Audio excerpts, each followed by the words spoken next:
대해서 상영된 아주 감동적인 영화가 한 편 있습니다. 그 영화의 제목은 가버나움이라는 영화예요. 여러분도 본 사람이 있을지 모르겠는데 지금 보면 인터넷에서 무료로 볼 수 있습니다. 레바논을 배경으로 시리아 난민들이 겪고 있는 처절한 난민의 삶을 그린 영화입니다. 특별히 이 영화는 주인공들이 그 출연하는 많은 사람들이 실제 난민 중에서 영화배우가 아닌 실제 난민 중에서 선발되어서 촬영을 했습니다. 특별히 이 주인공으로 나오는 이 나인이라는 어린 소녀는 실제 난민입니다. 이 영화는 이 12살 되는 나인이라는 이 어린아이 눈에 비친 세상의 고통, 이 아이가 견딜 수 없는 이 현실을 영화로 고발하는 내용입니다. 이 자인은 무능한 부모 밑에 태어나서 출생신고도 하지 않고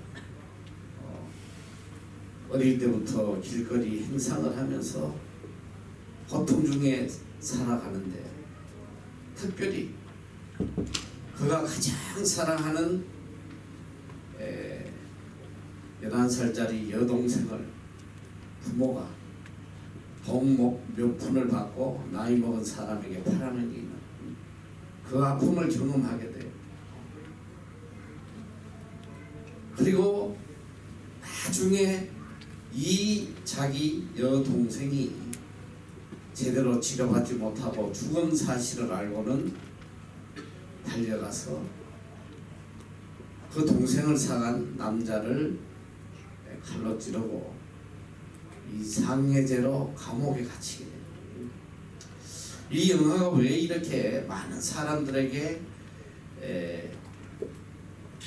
깊은 생각을 남기게 하냐면, 이 영화의 시작이 법정에서 시작입니다. 이 자인의 부모들이 피고로 앉아있고 이 자인이 부모를 고발하는, 영화의 끝도 법정의 내용으로 끝이 나는데, 이 자인이 감옥에서 자기를 낳아준 부모들을 고소를 해요. 그래서 법정에 나와서 이야기를 합니다. 내 부모를 내가 고소하고, 그 이유는 나를 세상에 태어나게 했기 때문에 고소한다. 그리고 더 이상 이 부모가 자녀를 낳지 못하게 좀 막아달라. 그 영화 전체에 이 무겁게 짓누르는 고통의 시간들, 이 자인이라는 아이가 이 영화 거의 2시간이 넘는 영화 속에 한 번도 웃는 모습이 나오지 않아요. 그 어린 얼굴 모습에 고통을 그대로 드러내고 있는데, 마지막 장면이 참 인상적이에요. 교도소에서 신분증을 만들기 위해서 이제 신분증 사진을 촬영하는데, 사진 촬영하는 사람이 이렇게 이야기를 합니다. 얘야, 좀 웃어라. 이 사진은 장례식 사진을 찍는 게 아니야. 웃어버려. 그때 죽지 못해 웃는 그 모습으로 이 영화는 끝이 나요. 이 영화에 대해서 많은 사람들이 그런 이야기를 합니다. 도대체 인간에게 소망이라는 것이 있는 것인가? 특히 이 가족, 이 난민들에게 소망이라는 것이 있겠나? 인간은 고통 속에 태어났다. 고통 속에 죽어가는 것이 인생이 아닌가? 여러분, 이 세상에 고통을 겪지 않는 사람 아무도 없어요. 내가 원하도 원치 않던 한 생애를 뒤돌아보면 정말 견딜 수 없는 고통의 순간들이 누구에게 나옵니다. 그래서 인간에게 가장 절실한 누구에게나 공통적인 심리가 뭐냐? 평안하게 살기를 바라는 마음. 좀 고통받지 아니하고 좀 평안하게 살다 갈 수 없을까? 모든 사람의 공통적인 소망이. 그래서 고통 없는 삶을 살기 위해서 종교를 믿는 사람들이 대부분, 물론 기독교인들 중에도 그런 사람들이 많지만 세상의 모든 종교는 뭐냐? 내 힘으로 지킬 수 없는 이 세상의 평안을 신의 힘을 빌어서 어떻게 하든 내 생에 고통 없는 삶을 살려고 발부둥치는, 이게 종교란 말이야. 이게 종교야. 물론 그리스도인들 중에도 이 땅의 평안을 위해서 하나님을 섬기는 그런 사람들도 많이 있습니다. 그러나 중요한 건 뭐냐?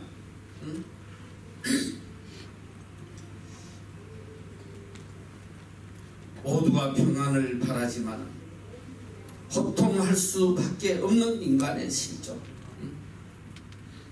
그리고 어떤 고통도 죽음 앞에서는 무의미한 이 세 가지, 이것이 오늘 모든 인간이 일반적으로 겪어가는 현상입니다.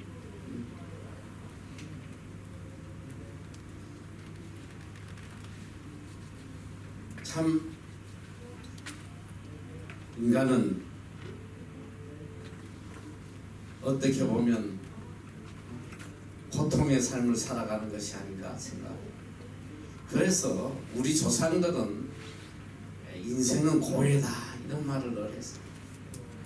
인간의 삶은 고통의 바다를 항해하는 것과 같다. 또 철학자 하이데거는 인생은 내 던져진 삶을 산다. 내 의지와 전혀 관계없이 내 던져진 거기서 고통받으며 살아가는 것이 인생이다.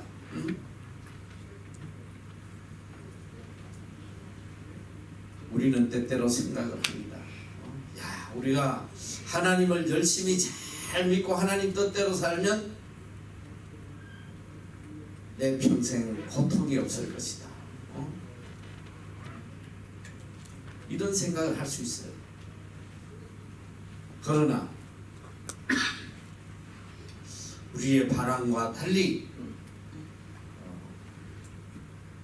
어렵게 살아도 때로는 고난이 내 삶에 온다는 거. 그거는 우리가 알 수 없는 부분이에요. 하나님의 영역이다 이 소리. 고난의 대표자는 욥입니다. 이 세상에 욥만큼 고난을 당한 사람은 없어요. 그런데 이 욥은 동방의 의인이다. 욥만큼 어렵게 하나님을 경외하고 하나님의 뜻대로 산 사람이 없었다 이 소리. 그런 욥에게 인간이 겪을 수 없는 모든 고난을 그는 다 겪게 됩니다. 사랑하는 자녀 10자녀를 한순간에 잃어버려요. 여러분 이 고통 견딜 수 있을 것 같아요?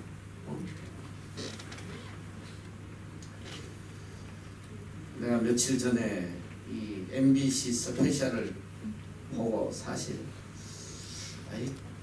보면 안 되는데 자꾸 봐가지고 며칠 동안 너무 마음이 좋지 않았어요. 너무너무 마음이 아프다. 어느 한 젊은 부부의 이야기. 이 어머니는 비행기 승무원이었어. 지어져서 그 부부가 이제 맞벌이를 하고 이 아들 하나 바로 키워보려고 이제 그렇게 고생하면서 돈을 버는데 이 아들이 8살짜리 아들이 늘 엄마한테 그런 부탁을 해. 엄마 이제 제발 비행기 좀 그만 타고 나랑 같이 있으면 안 돼.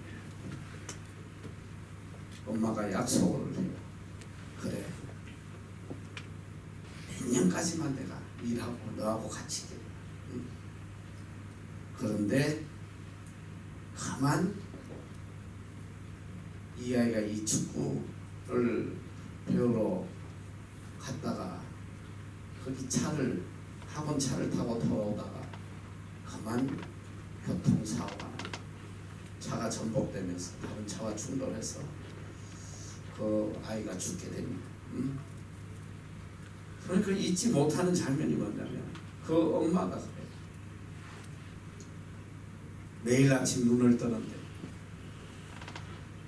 제발 좀 눈이 안 떠졌으면 좋겠다. 왜 이렇게 눈이 떠지는지 모르겠다고 말이야.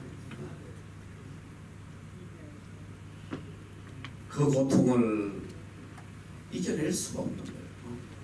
자, 이 욥, 사랑하는 자녀가 한순간에 아들 7, 딸 전 자녀가 몰사하게 견딜 수 있겠어요? 내 가진 모든 재산 한순간에 다 약탈. 마지막에는 건강까지 하나님이 뺏어가. 기와장으로 그냥 헌대를 견디지 못해서 가려워서 덜 끌고 앉아있고 끝까지 힘이 될지 알았던 아내는 나를 저주하고 가버리고 친구들조차 위로한답시고 와가지고 내 마음에 더 큰 고통을 준단 말이야. 이 엄청난 고난,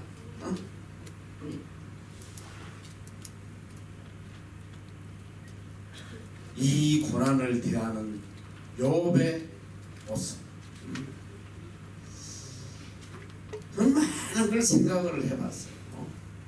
과연 우리가 이 세상에 살아가면서 내 기대와 달리 이런 어려운 고통의 순간이 왔어요.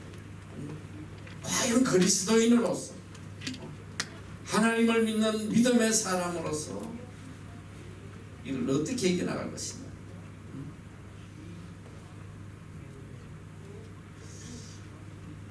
어느 분이 사랑하는 자녀를 잃고 너무너무 고통 중에 살아갈 때에 한 그리스도인이 그분에게 전도를 했어요. 그러면서 욥기를 꼭 좀 읽어보라고 이렇게 권면을 했는데 이분이 욥기를 읽고 나서 그런 이야기를 하더라는 거예요. 물론 욥에게 하나님께서 나중에 10배의 복으로 갚아주시고 더 많은 자녀들도 허락하셨지만 그게 어떻게 내 고통을 커버할 수 있겠냐. 어떻게 새로운 자녀를 주셨다고 그 전에 내 사랑하던 자녀를 잊을 수 있겠냐. 자기는 도저히 납득이 안 간다는 충분히 이해가 되는 말.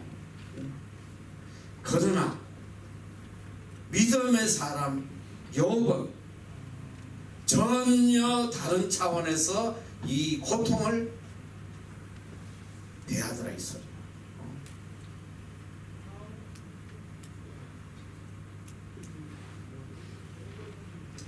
욥은 자기가 당한 이 처절한 현실에서 오늘 그는 위대한 고백을 하고 있습니다.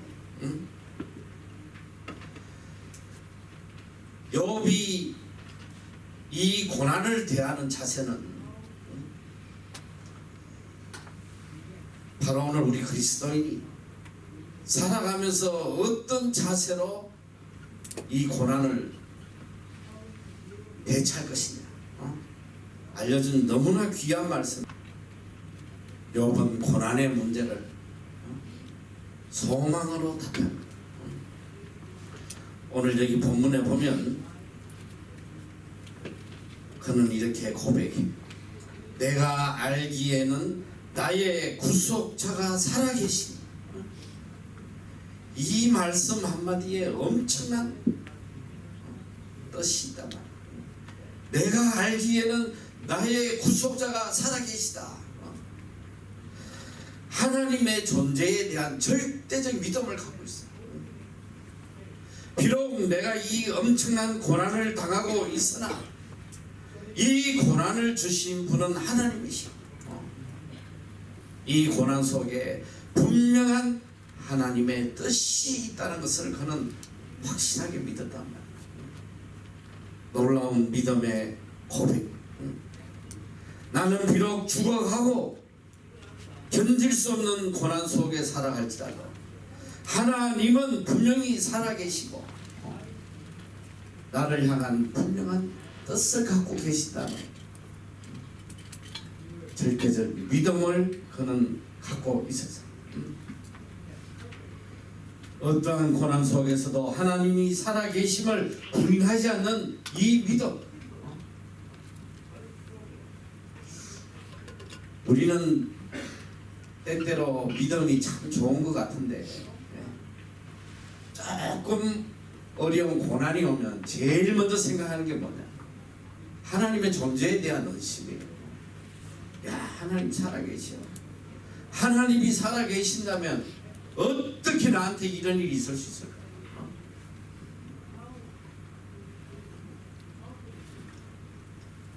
어려운 일 당하면 하나님을 떠나는 사람이 참 많아. 지난번에도 여러분에게 잠깐 내 간증했는지 모르는데 우리 학교에 다녀간 한 학생 부모님이 그 아버지가 이제 칼 조종하는데 내가 이야기해준 것을 이야기한 것 같아. 마음에서 죽게 되고 그분들이 평생을 그렇게 집사로서 신앙생활을 했는데 그 부인 집사님이 딱 그 사건 이후로 하나님 살아계시지 않다. 하나님이 살아계시다면 어떻게 우리에게 이럴 수 있어? 아이들조차도 교회 다니지 못해. 여러분 이게 쉬운 문제가 아니에요. 내 삶 속에 고난이 올 때에 정말 하나님이 살아계시다고 고백하고 믿을 수 있는 그 믿음. 아무나 가지지 못하는 믿음. 이 믿음으로 이 고난의 문제를 우리가 풀어갈 수 있단 말이에요. 하나님을 향한 하나님의 존재에 대한 절대적 믿음. 이 믿음이 있으면 어떤 상황 속에서 하나님을 신뢰할 수 있습니다. 2차 대전 때 전쟁이 끝나고 독일의 어떤 집의 지하에 보니까 글귀가 적힙니다. 한 그리스도인이 그 엄청난 고난과 시련의 시간을 보내면서 그는 그의 신앙을 이렇게 표현을 해놨습니다. 나는 하나님께서 분노를 녹이시고 좌절감을 해소하시고 외로운 가슴에 사랑을 채우시고 어린아이들이 모래 위에 남긴 자국을 파도가 씻어버리듯 아픈 상처를 아물게 해 주시는 것을 보았습니다. 나는 태양이 빛나지 않을 때도 태양이 있음을 나는 사랑을 느끼지 못할 때도 사랑이 있음. 나는 하나님이 침묵을 지키실 때도 하나님이 계심을 믿습니다. 하나님의 은혜를 믿습니다. 하나님의 존재를 믿는 사람, 어떤 고난 속에서도 그 고난을 하나님의 은혜로 받아들일 수 있는 힘이 있다. 이게 믿음의 힘이에요. 하나님은 살아계시다. 나의 이 엄청난 고난과 모진 역경 속에서도 하나님은 영원히 살아계시다. 이 고백을 할 수 있어요. 또 요번 두 번째 이런 고백을 합니다. 후일에 그가 땅 위에 서실 것이다. 내가 알기에 나의 구속자가 살아계시니 후일에 그가 땅 위에 서실 것이다. 반드시 이 어려운 고난이 지나면 하나님의 나라가 내 삶에 도래할 것이다. 확실한 믿음을 갖고 있었어.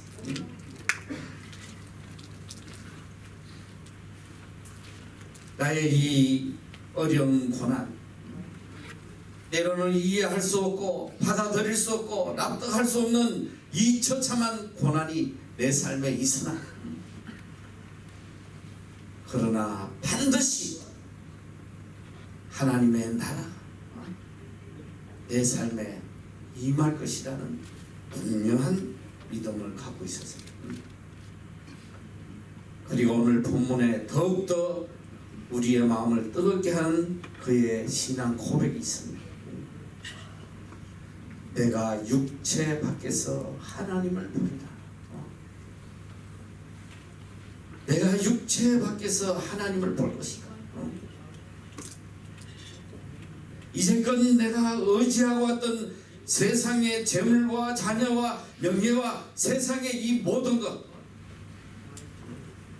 이제 깨끗이 버리고 깨끗이 다 부정하고 이제 영원을 바라보면서 이 세상을 떠나는 날, 육체를 벗는 날, 내가 하나님을 볼 것이라는 소망 중에 그는 살아가고 있었어요. 이 엄청난 소망, 이 땅의 삶은 이것이 얼마나 고난의 삶인지 고통의 삶인지, 그러나 분명한 것은 내가 육체를 벗는 그날 나는 하나님을 만나게 될 것이다. 영원지향적 소망, 하늘나라를 향한 분명한 소망을 그가 가지고 있었기 때문에 그에게 이 엄청난 고난도 그를 무너뜨리지 못하더라 했어요. 여러분, 고난의 문제는 소망의 문제예요. 오늘 우리에게 다가오는 이 수많은 고난들을 우리가 무엇으로 이 고난을 이겨나갈 수 있겠나? 영원한 소망, 이 소망이 없어 우리 무너질 수밖에 없어. 영원한 소망이 없는데 이 고통, 이 괴로움을 어떻게 이기고 나갈 수 있겠냐 해서 매일매일 눈을 뜨면 참, 저는 그 아들을 잃은 어머니의 그 고백을 들으면서 그는 믿는 사람이 아니더라고요. 보니까 매일매일 절에 가서 그 아들을 위해서 절하는 그런 장면이 나오는데 내가 사실은 위에서 기도해 줬어요. 너무 마음이 아팠어요. 매일매일 아침에 눈을 떠서 눈을 감을 때까지 그가 당할 고통을 생각하니까 저 어떻게 살아가겠냐. 그런데 그런 고통을 당하는 사람들이 너무나 많다는 거예요. 그 한 사람의 문제가 아니에요. 전 세계에 이렇게 가슴을 도려내며 한순간순간을 견뎌내는 너무나 많은 사람들이 있다. 성경은 이 고난을 이길 수 있는 유일한 길을 영원한 소망의 문제로 이야기하고 있어요. 내가 육체 밖에서 하나님을 볼 것이다. 그동안 내가 세상에 그렇게 의지했던 재물, 자녀, 가정, 명예 깨끗이 다 잊어버리고 이제는 육체 밖에서 하나님 볼 그 소망으로 나는 오늘을 살아간다. 이것이 욥의 위대한 믿음입니다.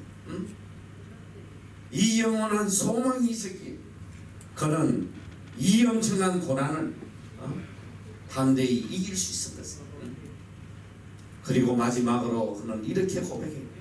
내 눈으로 그를 보기를 외인처럼 하지 않을 것이다.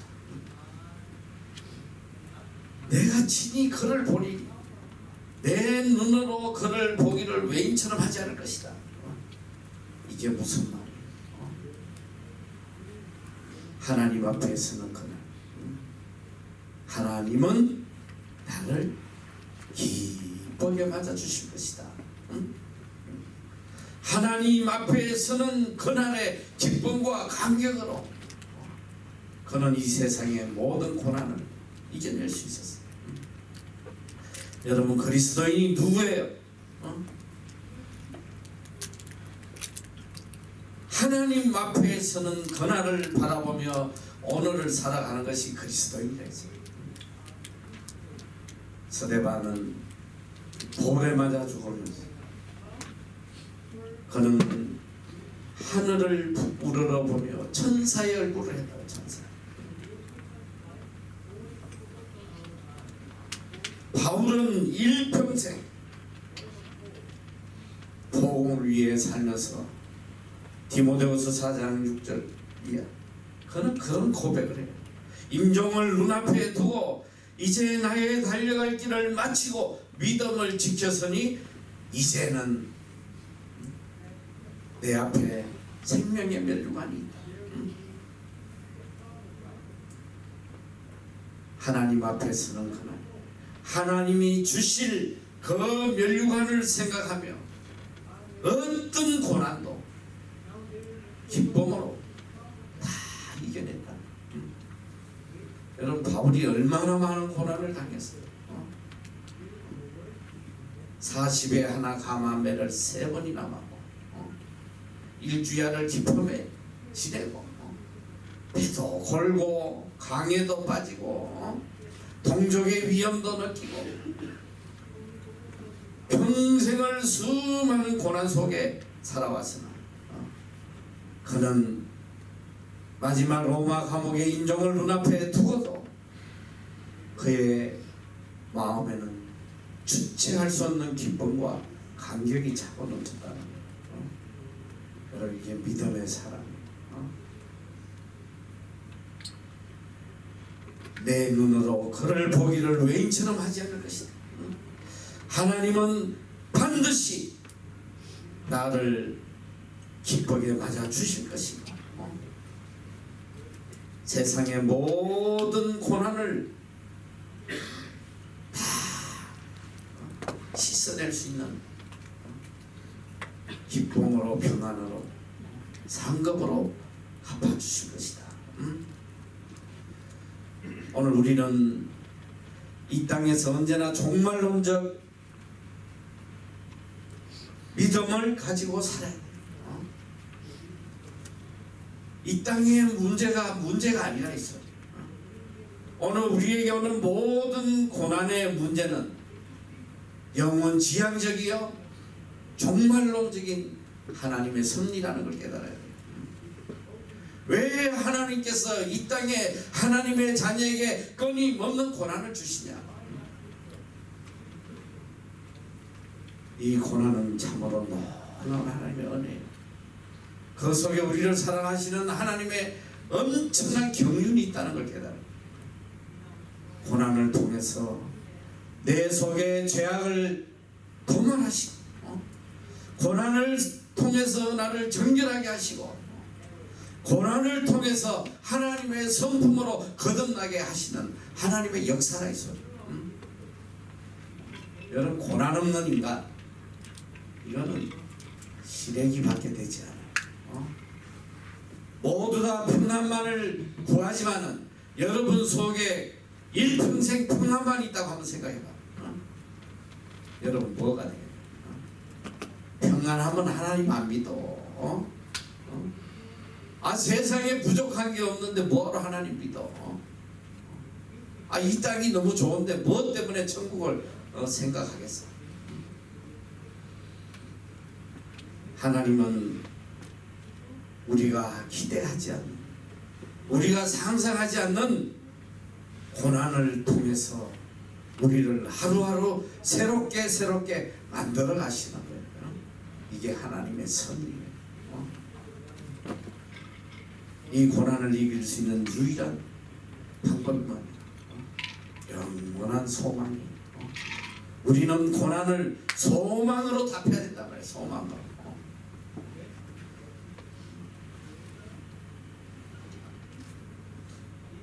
때때로 고난을 동굴에 비유하기도 합니다.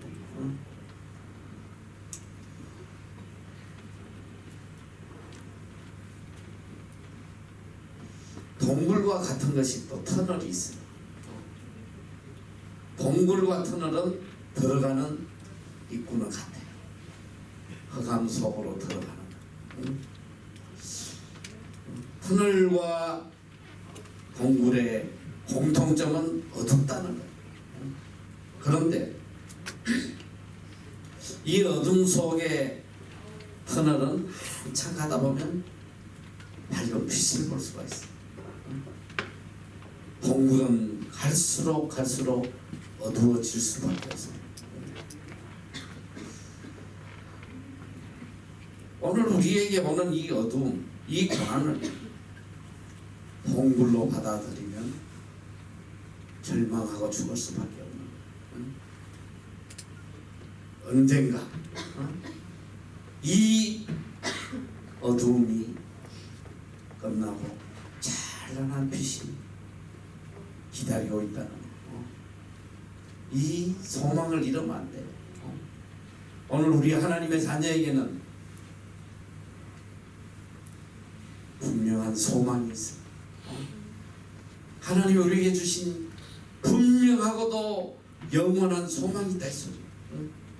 이 소망을 바라보고 사는 사람은 그 어두움을 지나가면서도 기쁨이 있어요. 여러분, 낮에도 별은 있습니다.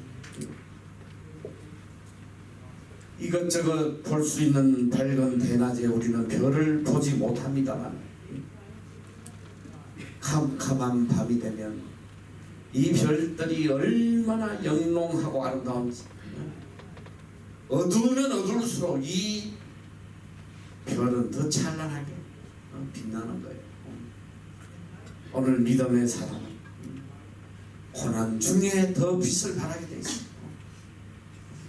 더 아름답게 찬란한 빛을 나타내게 돼 있단 말이에요.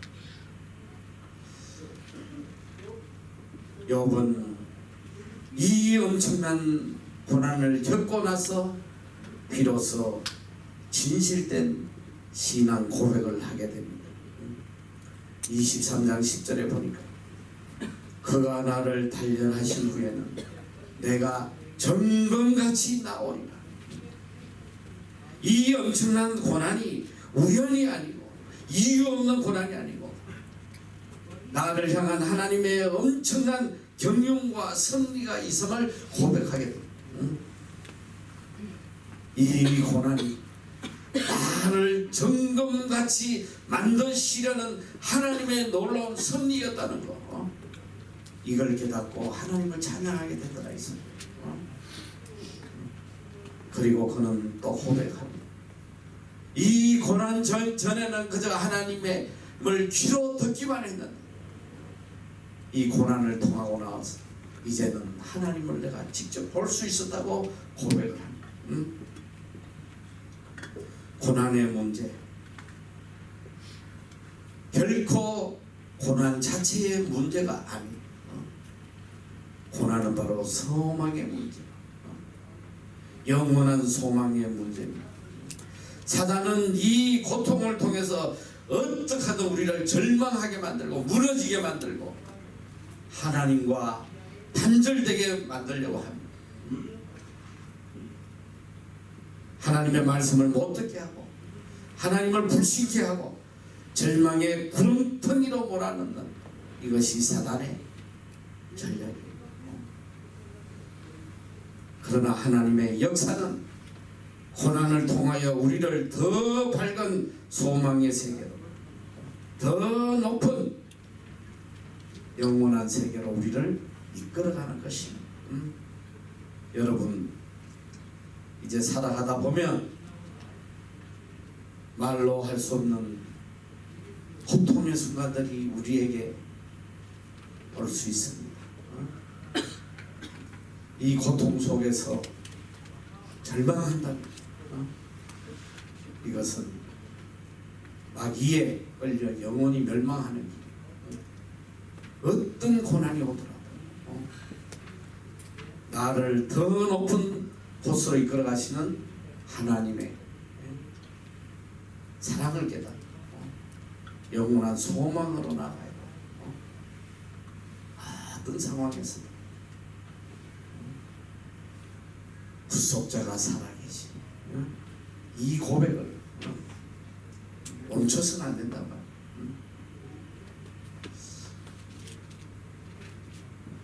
2차 대전 때 악명 높은 독일 라벤서부르크 수용소에서 온갖 고난을 다 당했던 코리 텐 붐 여사가 있습니다. 그 엄청난 고난을 겪고 나와서 그는 남은 생애를 전 세계에 다니면서 하나님의 사랑을 증거하는 사역자로 한평생을 살았습니다. 이분이 이 라벤서부르크의 악몽 이후에 나와서 33년 동안 사역을 하고 다니는데 자기가 누울 거처가 하나 없었어.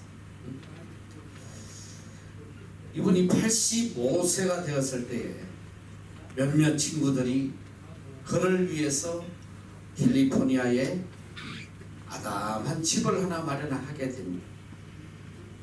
어느 날 한 친구가 그녀의 집에 방문해서 너무 감동이 돼서 이렇게 이야기를 해요. 코리, 너에게 이런 아름다운 처소를 주신 거 보니까 하나님은 참 선하신 분인가 봐. 그때 코리 텐범 여사는 단호한 목소리로 이야기를 합니다. 내가 라벤서부르크 수용소에 있었을 때도 역시 하나님은 선한 분이었어. 여러분, 참된 그리스도인이 누구예요? 고난 속에서도 하나님의 선하심을 깨닫고 찬양하는 이 사람이 참 그리스도인이라. 고난 중에 다 주님을 가까이 만나는 고난 중에 더 찬란한 소망을 가지게 됩니다. 그래서 시편의 저자는 이야기합니다. 고난이 나에게 유익이라. 고난이 유익이라. 사랑하는 형제자매 여러분, 고난 중에 주님의 얼굴을 보고 주의 음성을 듣고 소망 중에 기쁨으로 살아가는 여러분 다 되시기를 축원합니다. 기도하겠습니다.